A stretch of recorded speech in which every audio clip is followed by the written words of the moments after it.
Hallelujah. स्वागत है आप सबका मेरी भविष्यवाणियों की पुस्तक में। तो आइए हम आज के पवित्र वचन को पढ़ेंगे जो कि परमेश्वर के दास प्रेरित अंकुर यूसुफ नरूला जी द्वारा लिखा गया है। परमेश्वर की ओर मुड़े। जैसा कि यिर्मयाह की पुस्तक अध्याय 33 उसकी 6 और 7 आयत में लिखा, देख मैं इस नगर का इलाज करके इसके निवासियों को चंगा करूंगा और उन पर पूरी शांति और सच्चाई प्रकट करूंगा। मैं यहूदा और इज़राइल के बंदियों को लौटा ले आऊंगा और उन्हें पहले के समान बसाऊंगा।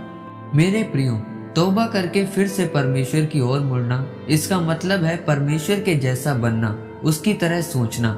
जब हम इस ऊपर दिए गए वचन में पढ़ते हैं तो लिखा है कि परमेश्वर यिर्मयाह से उन लोगों के बारे में बात कर रहा है जो पहले परमेश्वर में थे लेकिन बाद में पाप करके परमेश्वर के विरुद्ध हुए।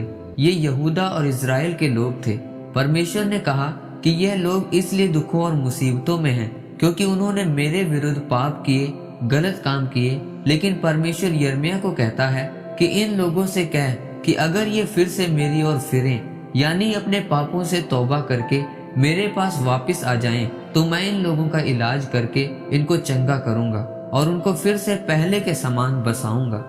बसाने का मतलब होता है कि उनके जीवन को सेट करूंगा, यानी उनके जीवन को सीधा करूंगा, उनके परिवारों और फाइनेंस को सीधा करूंगा। मेरे प्रियो, यह नतीजा उन लोगों के लिए है जो परमेश्वर में फिर से तौबा करते, माफी मांगते हुए आते हैं। जिस प्रकार परमेश्वर ने यहूदा और इज़राइल के लोगों पर दया की, उन्होंने परमेश्वर से माफी मांगी और वह फिर से परमेश्वर की ओर मुड़े, तब परमेश्वर ने उनको माफ किया और उन्हें पहले की तरह बसाया।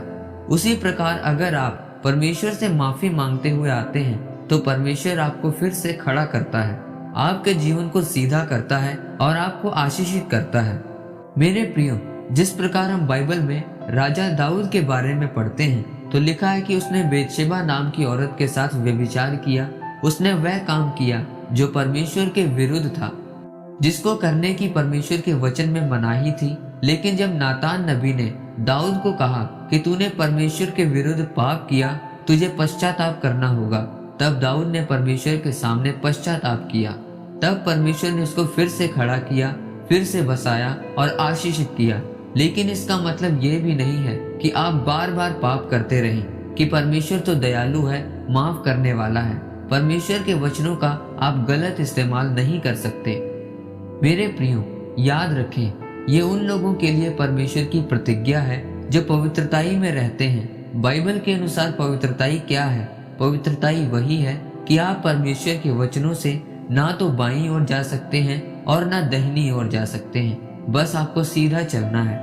मेरे प्रियो, आज आप किसी भी पाप में हो सकते हैं, लेकिन अगर आप उस पाप से पश्चाताप करें, बपतिस्मा लें, तो परमेश्वर आपको फिर से खड़ा करने के लिए तैयार है। लेकिन याद रखें कि जिस पाप से आपने पश्चाताप कर लिया है, फिर से आपको उसकी तरफ नहीं जाना है।